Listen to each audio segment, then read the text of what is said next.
Hi ka, Madam Len. Oo, may internet sa kalsada. Oo, may internet sa kalsada. Nagbablog lang ako. Hi guys, tuwang-tuwa yung kasama mo. Naputulan po kami ng kuryente kaya yung santo po na ikaroon namin walang ilaw. Hindi, pinatay po namin kasi umuulan po kanina. So, tuloy pa rin po ang prosesyon namin dito sa Marikina.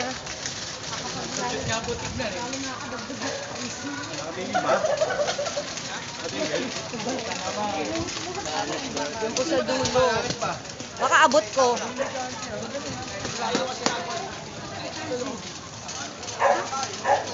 Ah, diba?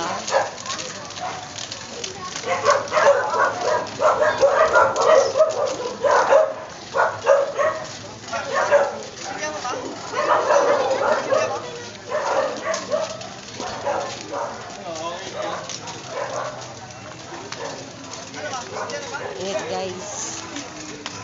Tuloy pa rin po. So, bye-bye. Bye-bye ka na, Madam Len. Ang pinakamaganda kong boss. Sa boss. Bye!